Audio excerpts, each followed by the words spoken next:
Well students, in the lesson chemical kinetics अब हम लेने जा रहे हैं collision theory of chemical reactions. तो बच्चे, a much better explanation about the rates of reactions is given bye collision theory.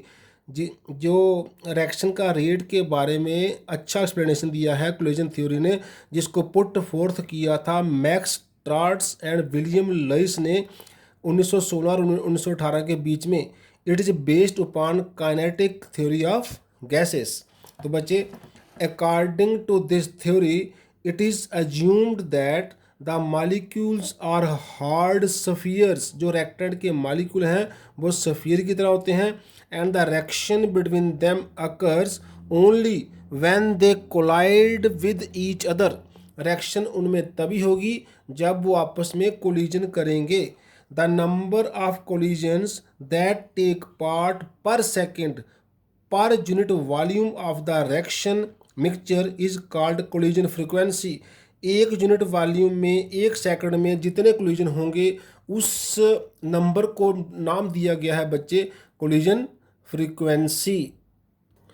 So eight ordinary temperature क्या होता है and pressure, the value of collision frequency is so high that if all the collisions were effective the reaction would have completed in a fraction of seconds। ये बड़ा important point है। अगर तो सारे ही collision effective हो जाते तो इतने ज़्यादा कोलिजन होते हैं कि वो जो रिएक्शन की कंप्लीशन है वो with in fraction of second हो जाती। हाउएवर हम जानते हैं इट इज़ नॉट सो, ऐसा नहीं होता। इसका मतलब है all collision do not lead to formation of products. सभी कोलिजन प्रोडक्ट नहीं बनाते हैं। सो इफेक्टिव कोलिजन कौन से होते हैं? जिनसे प्रोडक्ट बनता है। जो कोलिजन तो होता है लेकिन प्रोडक्ट नहीं बनता है, all those collisions are ineffective collisions. तो बच्चे, मोस्ट ऑफ द कोलिजन्स क्या हैं? इन इफेक्टिव हैं। So for a collision to be effective the colliding molecules must have energy equal to और more than a particular value called threshold energy. ये वाला point हमने activation energy वाले topic में पढ़ा था कि कम से कम उतनी एनर्जी जितनी एनर्जी से रिएक्टेंट के मॉलिक्यूल कोलाइड करके प्रोडक्ट बना दें, उस एनर्जी का नाम होता है थ्रेशोल्ड एनर्जी। सेम पॉइंट जहाँ पर आ रहा है, दैट मीन्स कोलाइड करने के बाद भी रिएक्टेंट के मॉलिक्यूल की एनर्जी थ्रेशोल्ड के बराबर नहीं पहुँचती होगी मोस्ट ऑफ द केसेस में। So for any ordinary reaction या मॉलिक्यूलर रिएक्शन से A plus B gives us products. If Z A B हम रख रहे हैं इज द कोलिजन फ्रीक्वेंसी का सिंबल, एंड एफ हम रख रहे हैं is the fraction of molecules whose collisions are effective, then we can simply say that rate of reaction is proportional to minus dx upon dt जो उसका symbol है, equal to Z A B जो क्या है collision frequency, multiply by F क्या है fraction of molecules whose collisions are effective.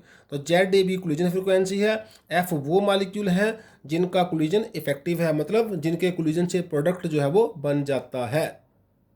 तो बच्चे, according to kinetic theory of gases the fraction of molecules having energy more than a particular value जिसका नाम threshold energy है E at temperature T is given by Boltzmann factor as F equal to exponential of minus E A upon R T. तो kinetic theory के हिसाब से fraction of molecule जिनकी energy threshold से ज़्यादा है उसको हम लिखते हैं F equal to exponential of minus E A upon R T. We have taken E as E A energy of activation here. Therefore जब हम एफ की जे वैल्यू पुट करेंगे तो जो फर्स्ट इक्वेशन हमारे पास जे है वो क्या बन जाएगी? वो बन जाएगी rate equal to Z A B exponential of minus E A upon R T. हमने एफ की जगह लिख दिया, इसको हमने नंबर दे दिया second. As rate of reaction is directly proportional to rate constant, इसलिए हम रेट की जगह के का यूज़ कर सकते हैं। तो हमारे पास यही वाली इक्वेशन रेट की जगह के लिखा, बाकी सेम के equal to Z A B into exponential की e raise to power minus E upon R T. This equation बच्चे predicts the values of rate constant fairly well. जो रेट कांस्टेंट की वैल्यू हैं बड़ी अच्छी इससे मिलती हैं for reactions involving atomic species और मॉलिक्यूल्स। लेकिन for complex reactions the deviations are seen. जब कोई रिएक्शन कम्प्लेक्स होगी जिसमें कम्प्लेक्स मॉलिक्यूल जाएंगे तो ये वाली इक्वेशन फेयर रिजल्ट्स नहीं देती है। इसके हम देखते हैं क्या कारण हो सकते हैं। बच्चे हमारे सामने का एग्जाम्पल है methyl bromide reacts with hydroxide ion और मिथेनॉल बन रहा है और ब्रोमाइड बन रहा है। ये एक सब्स्टिट्यूशन रिएक्शन है। यहाँ पर हाइड्रोक्साइड जो है वो ब्रोमाइड एनायन को सब्स्टिट्यूट कर रहा है। तो बच्चे हम देखते हैं इस रिएक्शन को हम कोलिजन थ्योरी से कैसे एक्सप्लेन करते हैं। जैसे हमने फर्स्ट देखिए, हमने लिखा है OH का हमारा रेडिकल और साथ में मिथाइल ब्रोमाइड का मॉलिक्यूल। OH इस साइड से कोलाइड कर रहा है, मिथाइल को बैक साइड पे कोलाइड कर रहा है, Br उसकी अपोजिट है। तो हमारे पास प्रोडक्ट आ जाता है, OH का C से बॉन्ड बन जाता है, H उस डायरेक्शन में चले जाते हैं और Br इसको छोड़ के चला जाता है। तो रिएक्शन जो है वो हो रही है। सेकंड केस में फिर से देखिए हमने बच्चे ओरिएंटेशन को कैसे रखा है। हमने मिथाइल ब्रोमाइड को ऐसे रखा है CHHBr और साथ में OH को रखा है। तो यहाँ पर भी कोलिजन तो हो रहा है, लेकिन Br और OH जो हैं दोनों ही नेगेटिव रेडिकल्स हैं। Br भी नेगेटिव है, OH भी नेगेटिव है, तो दोनों की रिपल्शन होती है तो कोलिजन होगा। लेकिन ये जो OH है ये Br को डिस्प्लेस नहीं कर पाएगा, तो नो रिएक्शन। तो दोनों केस में नो डाउट अगर दोनों की एनर्जी जो है वो थ्रेशोल्ड से मोर है, हम सपोज कर लेते हैं इस केस में भी और इस केस में भी एनर्जी थ्रेशोल्ड से मोर है, लेकिन जे वाला केस प्रोडक्ट बना रहा है, जे वाला केस प्रोडक्ट नहीं बना रहा है। दैट मीन्स एक फैक्टर तो हो गया कि जो इफेक्टिव कोलिजन है वो तब होगा अगर उनकी energy more than a particular value होगी जिसका नाम क्या है, थ्रेशोल्ड एनर्जी। लेकिन कई बार एनर्जी उसके बराबर या उसके ज़्यादा होने पर भी रिएक्शन नहीं होती है, तब दूसरा फैक्टर जो है वो टेक पार्ट करता है कि उन जो कोलाइडिंग मॉलिक्यूल है उनकी ओरिएंटेशन भी प्रॉपर होनी चाहिए।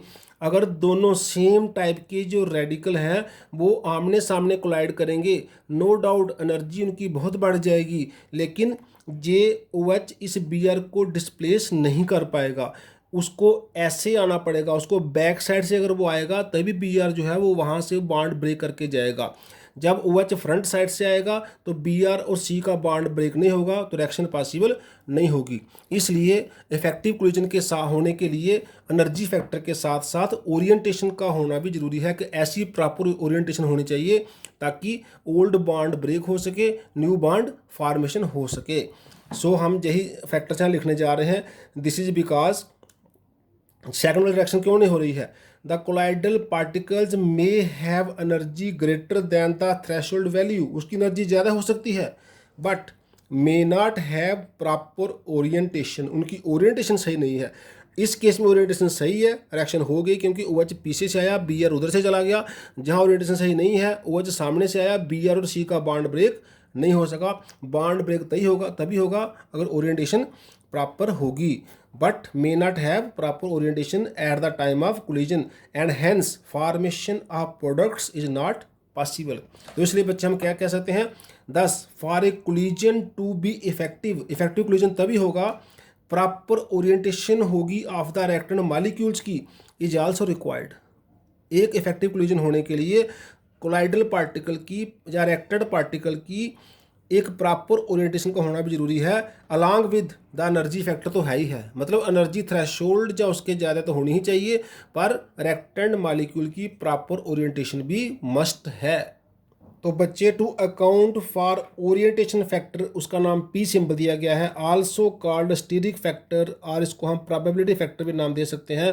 द इक्वेशन थर्ड जो हमने पीछे पढ़ी है K = ZAB एक्सपोनेंशियल की power -E/RT is modified as, इसको वही इक्वेशन है हमने साथ में क्या है इसमें P भी इंक्लूड कर दिया, ओरिएंटेशन फैक्टर भी इंक्लूड कर लिया। J फैक्टर हो गया ओरिएंटेशन फैक्टर और J फैक्टर हो गया जो हमारा क्या है फ्रैक्शन ऑफ मॉलिक्यूल जिनकी कोलिजन हो रहा है, जो इफेक्टिव कोलिजन दे रहे हैं। Thus as per collision theory the rate of a reaction depends upon two factors, energy factor कि उसकी एनर्जी इक्वल टू और मोर देन थ्रेशोल्ड वैल्यू होनी चाहिए, और ओरिएंटेशन फैक्टर मीन्स रिएक्टेंट के मॉलिक्यूल की प्रॉपर ओरिएंटेशन भी होनी चाहिए। तभी ये दोनों फैक्टर जब एक साथ होंगे तभी रिएक्शन जो है वो हमारे पास इफेक्टिव रिजल्ट जो है वो देगी, तभी रिएक्शन पॉसिबल हो पाएगी, वही कोलिजन इफेक्टिव हो पाएंगे। तो बच्चे जैसे हमने पिछले लेक्चर में पढ़ा था, रिनी से क्वेश्चन क्या होता है, K = A जहाँ अरेनियस कांस्टेंट है exponential of minus E upon R T. अगर हम इस वाले इक्वेशन को, कोलिजन वाला थ्योरी वाले इक्वेशन को इस वाले इक्वेशन से कंपेयर करें तो हम देख सकते हैं कि जो ए का वैल्यू है वो क्या है, ए का वैल्यू है P Z A B, means J B आपस में मैच करती हैं। लेकिन बच्चे कोलिजन थ्योरी के बहुत से ड्रॉबैक्स भी हैं, बड़ी सारी रिएक्शन को जो एक्सप्लेन नहीं कर पाता है। उसका ये कारण हो सकता है कि it takes the molecules as spheres and does not take structural aspects, क्योंकि हम जानते हैं हर मॉलिक्यूल का डिफरेंट स्ट्रक्चर होता है, all molecules are not spheres. तो ये एक फैक्टर हो सकता है कि कहीं बहुत सारी जगह पर जो कोलिजन थ्योरी जो है वो अच्छे रिजल्ट नहीं देती है। फिर भी ये काफ़ी अच्छी थ्योरी है to explain the rates of a reaction, जहाँ rate constants of a many of the reactions. आज हम इतना ही रखते हैं बच्चे, थैंक्स।